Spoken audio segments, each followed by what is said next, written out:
여러분, 혹시 이런 질문을 해보신 적 있으신가요? 겉으로는 폐쇄적인 북한 사회에도 과연 스마트폰이 존재할까? 아마 많은 분들이 고개를 갸웃하실지도 모르겠습니다.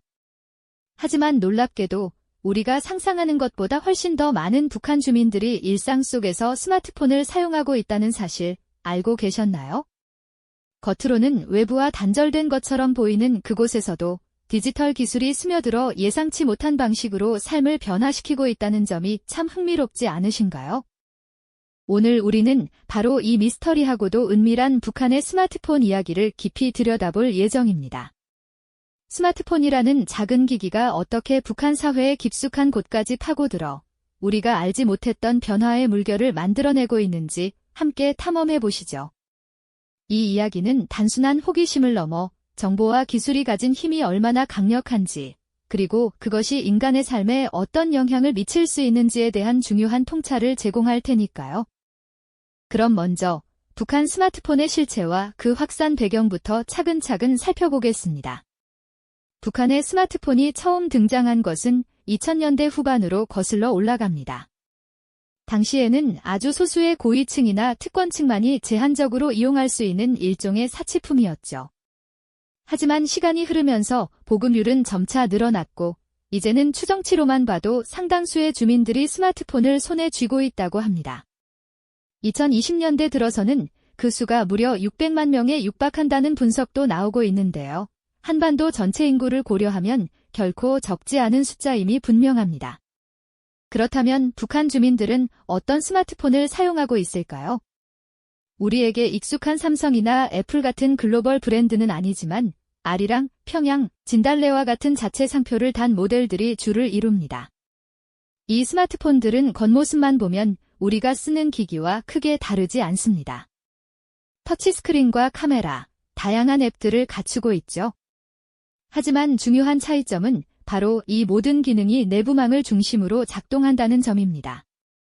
외부 인터넷 접속은 엄격히 차단되어 있고 오직 북한 내에서만 통용되는 인트라넷, 즉 광명망에만 연결될 수 있도록 설계되어 있습니다.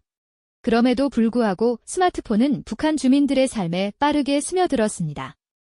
처음에는 단순한 통화 수단이었을지 모르지만 곧 문자 메시지를 주고받고 내부망을 통해 승인된 뉴스나 드라마, 영화 같은 콘텐츠를 소비하며 심지어는 간단한 교육용 앱이나 게임을 즐기는 데까지 활용되기 시작했죠. 특히 가족이나 친구들과의 소통은 물론 점차 사회생활에서도 필수적인 도구로 자리매김하게 됩니다. 현대사회에서 스마트폰이 갖는 의미를 북한 주민들도 똑같이 느끼고 있는 셈입니다. 스마트폰이 이렇게 빠르게 확산될 수 있었던 배경에는 여러 요인이 있습니다. 무엇보다 제한적이나마 정보를 얻고 소통하려는 인간의 기본적인 욕구가 크게 작용했을 겁니다. 외부 정보는 차단되어 있지만 내부망을 통해 제공되는 정보라도 빠르게 접하고 싶어 하는 마음은 당연한 것이겠죠. 또한 폐쇄된 사회에서 개인 간의 연결망을 유지하고 확장하려는 필요성도 무시할 수 없습니다. 멀리 떨어진 가족에게 안부를 묻고 친구들과 소식을 나누는데 스마트폰만큼 편리하고 효율적인 도구는 없으니까요. 이러한 스마트폰의 등장은 북한 사회에 미묘하면서도 강력한 변화의 씨앗을 뿌리고 있습니다. 단순히 개인의 편리함을 넘어 보이지 않는 곳에서 사회 전반에 걸쳐 예상치 못한 영향을 미치기 시작한 것이죠. 특히 경제적인 측면에서 스마트폰은 북한 내부의 비공식 시장 경제에 새로운 활력을 불어넣는 촉매제가 되고 있습니다. 계획경제의 틀을 벗어나려는 주민들의 움직임에 스마트폰이 날개를 달아주고 있는 셈인데요. 이는 보이지 않는 시장의 활성화로 이어지고 있습니다.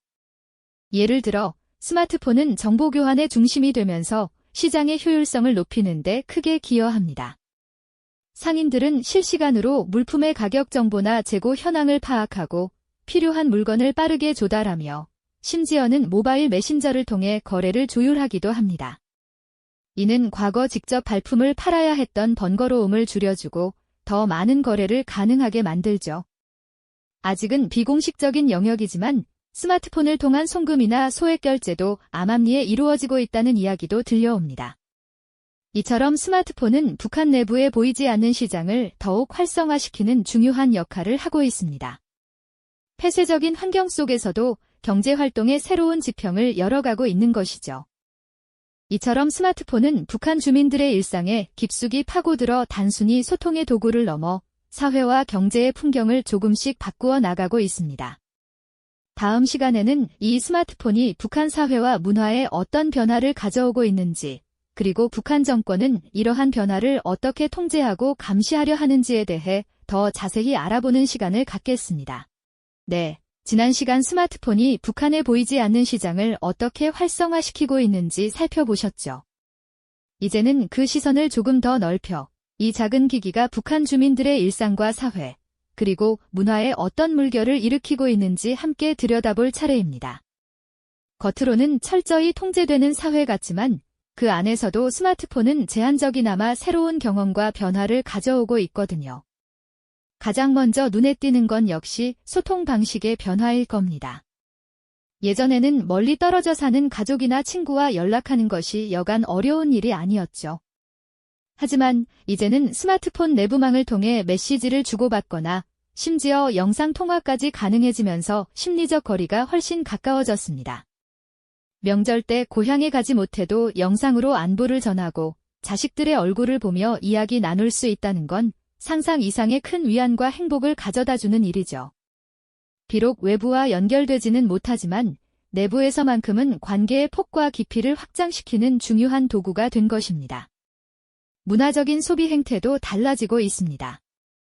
북한 스마트폰은 인터넷 대신 자체 내부망인 광명망에 연결되는데요. 이 광명망 안에는 다양한 앱들이 존재합니다. 예를 들어 자체 개발된 게임 앱으로 여가 시간을 보내거나 전자책 앱을 통해 학습 자료나 소설을 읽는 주민들도 많다고 합니다. 또한 북한 당국이 허용한 영화나 드라마, 음악 파일 등을 스마트폰에 담아 개인적으로 시청하는 경우도 흔하죠. 물론 모든 콘텐츠는 철저한 검열을 거친 것이지만 그럼에도 불구하고 이전에는 상상하기 어려웠던 개인적인 문화생활을 누릴 수 있게 된 셈입니다. 마치 커다란 정보의 바다 대신 엄선된 연못에서나마 새로운 즐거움을 찾아가는 것과 같다고 할까요? 이런 변화들은 단순히 개인적인 영역에 머무르지 않습니다. 스마트폰을 통한 정보의 확산은 사회 전반에 미묘한 영향을 미치죠. 예를 들어 내부망 앱을 통해 특정 지역의 날씨 정보나 농업 기술, 혹은 공장 생산량 같은 정보가 공유되면서 주민들의 지식 수준이 향상되기도 합니다. 비록 당국이 제공하는 정보라 할지라도 과거에는 쉽게 접근할 수 없었던 정보들을 개인 단말기로 손쉽게 얻게 되면서 세상을 바라보는 시야가 조금씩 넓어지는 효과를 가져오는 겁니다. 이러한 통제된 자유 속에서 주민들은 제한된 범위 내에서나마 새로운 생각과 경험을 축적하고 있는 것이죠. 하지만 이러한 변화의 이면에는 북한 정권의 철저한 통제와 감시가 그림자처럼 드리워져 있습니다. 스마트폰이 주민들의 삶에 깊이 파고들수록 정권은 이를 더욱 강력하게 제어하려는 움직임을 보이고 있거든요. 말하자면 디지털 독재를 강화하려는 시도라고 할 수 있겠습니다. 북한 정권은 스마트폰을 통해 유통되는 모든 정보를 면밀히 감시하고 있습니다. 주민들의 통화 내용이나 문자 메시지는 물론 어떤 앱을 사용하고 어떤 콘텐츠를 시청하는지까지 추적하는 시스템을 운영하고 있는 것으로 알려져 있습니다. 스마트폰에 깔린 모든 앱은 당국의 승인을 받아야만 사용할 수 있으며 심지어 외부 자료를 탐지하고 삭제하는 감시 프로그램이 강제로 설치되어 있는 경우도 많다고 하죠. 마치 내 손안의 작은 기기가 언제든 나를 감시하는 눈이 될 수 있다는 불안감을 안고 살아가는 셈입니다. 또한 스마트폰은 북한 정권의 체제 선전과 주민 동원을 위한 강력한 수단으로도 활용됩니다. 당국이 제작한 선전용 영상이나 교양 자료들이 스마트폰을 통해 배포되고 중요한 국가 행사나 방침이 발표될 때면 주민들에게 일제히 메시지를 보내 참여를 독려하기도 합니다. 스마트폰이 단순히 개인적인 도구가 아니라 정권의 메시지를 효과적으로 전달하고 주민들을 한 방향으로 묶어두는 거대한 확성기 역할을 하는 것이죠. 하지만 여기서 흥미로운 역설이 발생합니다. 정권이 아무리 강력하게 통제하고 감시하려 해도 기술의 확산은 결국 주민들의 의식과 사회 구조에 미세하지만 근본적인 균열을 만들어내고 있다는 사실이죠. 스마트폰을 통해 제한적이나마 새로운 정보와 문화를 접하게 된 주민들은 자신도 모르게 외부 세계에 대한 호기심을 키우고 기존의 사고방식에 질문을 던지게 됩니다. 몰래 국경을 넘어 유입되는 외부 영상이나 소식을 접하게 될 때면 당국의 선전과는 다른 현실을 마주하며 혼란과 함께 새로운 시각을 갖게 되는 것이죠. 이러한 현상은 마치 굳건해 보이는 거대한 벽에도 작은 틈새가 생겨 빛이 스며드는 것과 같다고 비유할 수 있습니다. 북한 정권은 스마트폰을 통제와 감시의 도구로 사용하려 하지만 아이러니컬하게도 스마트폰은 주민들의 의식 변화를 촉진하는 양날의 검이 되고 있는 셈입니다. 기술의 힘이 폐쇄적인 사회 안에서 예상치 못한 방식으로 작동하며 권력과 개인 간의 숨막히는 줄다리기를 계속하고 있는 것이죠. 과연 이 줄다리기의 끝은 어디로 향할까요? 이렇듯 첨예한 줄다리기 속에서 북한 정권은 스마트폰이 단순한 통신기기를 넘어 체제 유지에 중대한 위협이 될 수 있음을 간파했죠.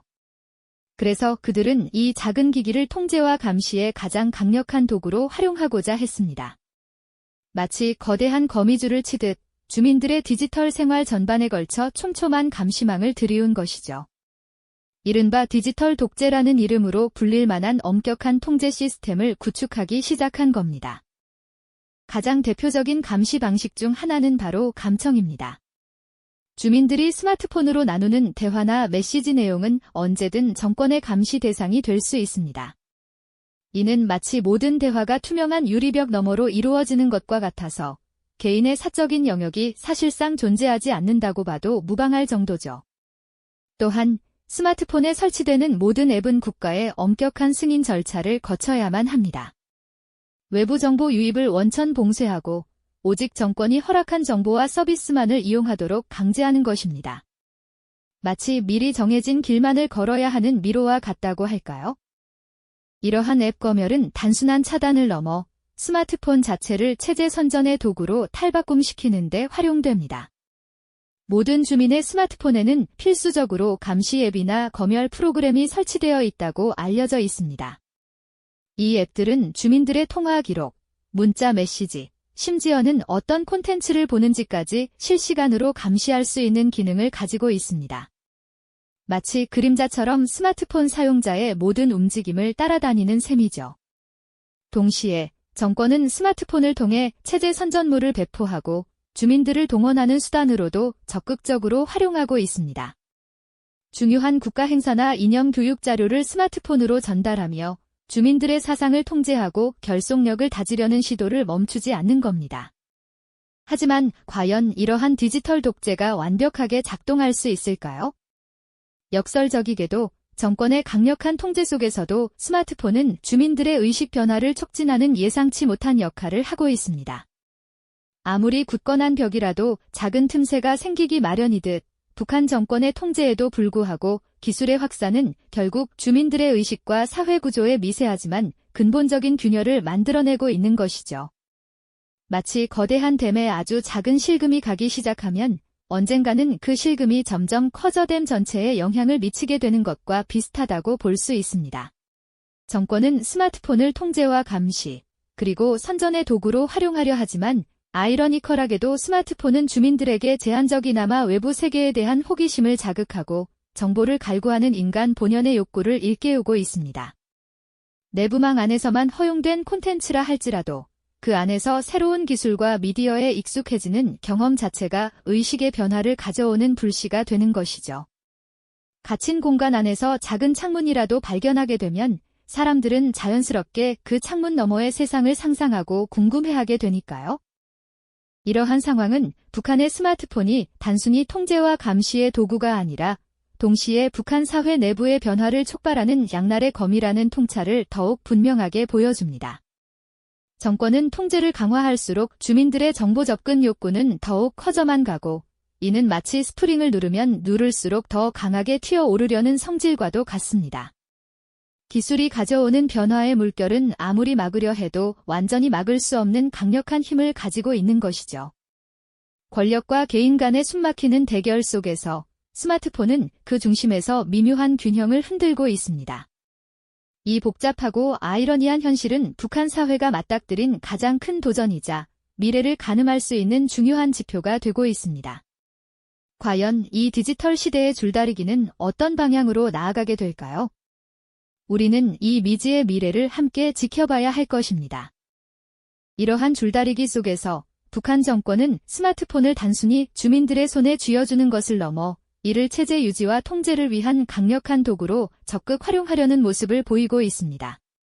스마트폰이 확산될수록 감시의 눈 또한 더욱 정교하고 집요하게 작동하는 것이죠. 모든 통화는 감청 대상이 될 수 있으며 주고받는 메시지들은 검열의 칼날을 피하기 어렵습니다. 심지어 스마트폰에 설치되는 모든 애플리케이션은 국가의 엄격한 승인을 거쳐야만 하니 마치 보이지 않는 디지털 감옥처럼 주민들의 일거수일투족이 감시망 안에 놓이는 셈입니다.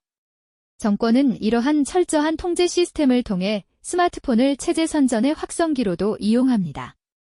국가가 원하는 소식과 사상교육 콘텐츠를 대량으로 배포하고 주민들에게 체제 결속을 다지는 데 활용하는 것이죠. 예를 들어 김일성 주석이나 김정일 위원장의 교실을 학습할 수 있는 앱들이나 국가의 위대함을 찬양하는 영상 콘텐츠 등이 스마트폰을 통해 손쉽게 유포될 수 있습니다. 이는 주민들의 사상을 통일하고 외부 정보의 유입을 철저히 차단하려는 정권의 의도를 명확히 보여줍니다. 하지만 아이러니컬하게도 정권의 이러한 철저한 통제와 감시망 속에서도 스마트폰은 북한 사회의 미묘한 변화를 촉진하는 양날의 검으로 작용하고 있다는 사실, 여러분은 어떻게 생각하시나요? 아무리 닫힌 내부망 안의 콘텐츠라 할지라도 새로운 기술과 미디어를 접하며 주민들의 의식은 조금씩 깨어나고 있습니다. 마치 갇힌 방 안에서 작은 창문을 통해 바깥 세상을 엿보는 듯한 경험은 외부 정보에 대한 갈증과 호기심을 더욱 증폭시키게 되는 것이죠. 정권이 통제를 강화하면 할수록 그 반대편에서는 정보에 대한 욕구가 마치 강하게 눌린 스프링처럼 더 강하게 솟아오르려는 경향을 보입니다. 이것이 바로 북한 스마트폰이 보여주는 가장 복잡하고 흥미로운 지점일 텐데요. 겉으로는 완벽한 통제 아래 있는 듯 보이지만 그 속에서는 기술이 가져오는 변화의 물결이 끊임없이 체제의 미세한 균열을 내고 있는 것이죠. 권력과 개인 간의 숨막히는 줄다리기는 스마트폰이라는 디지털 도구를 통해 더욱 심화되고 있습니다. 스마트폰은 단순한 기기가 아니라 북한 사회의 미래를 가늠할 수 있는 매우 중요한 변수가 되고 있는 것입니다. 결국 북한의 스마트폰은 통제와 감시의 도구라는 한 가지 얼굴만 가진 것이 아닙니다. 동시에 북한 사회 내부의 변화를 촉발하는 강력한 불씨이자 주민들의 의식에 미세하지만 근본적인 균열을 만들어내는 양날의 검이라는 통찰을 우리에게 분명히 보여주고 있지요. 정권은 통제를 강화하며 체제를 유지하려 애쓰지만 기술의 확산은 결국 개인의 의식과 사회 구조에 예상치 못한 방식으로 영향을 미치고 있다는 점은 이제 부인할 수 없는 현실이 되었습니다. 이 아이러니하고 복잡한 상황 자체가 이야기의 정점을 이룹니다. 북한 주민들이 겪는 답답한 통제 속에서도 스마트폰을 통해 피어나는 작은 변화의 희망, 그리고 이 모든 것을 관통하는 기술의 양면성에 대한 깊은 성찰은 우리에게 많은 것을 생각하게 합니다. 과연 이 디지털 시대의 줄다리기는 어떤 방향으로 나아가게 될까요? 이 질문은 우리 모두가 함께 고민해봐야 할 숙제일 겁니다. 오늘 우리가 북한 스마트폰의 이야기를 나눈 것은 단순히 그들만의 특별한 사정을 들여다본 것이 아니랍니다. 정보와 기술이 폐쇄사회에 어떤 영향을 미치는지, 그리고 인간의 본능적인 자유를 향한 열망이 어떻게 발현되는지를 보여주는 매우 중요한 사례를 접한 것이죠. 이는 우리가 살아가는 디지털 시대의 권력과 개인, 통제와 자유 사이에 근본적인 질문을 다시금 던져주는 계기가 될 것입니다. 북한의 스마트폰이 앞으로 그 사회를 어떤 방향으로 이끌어갈지, 그 미지의 미래에 대한 질문은 여전히 우리 앞에 남아 있습니다.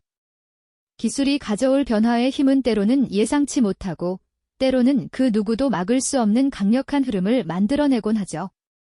이 거대한 흐름 속에서 북한 사회는 과연 어떤 길을 걷게 될까요? 우리는 그 변화의 과정을 계속해서 주의 깊게 주목해야 할 것입니다.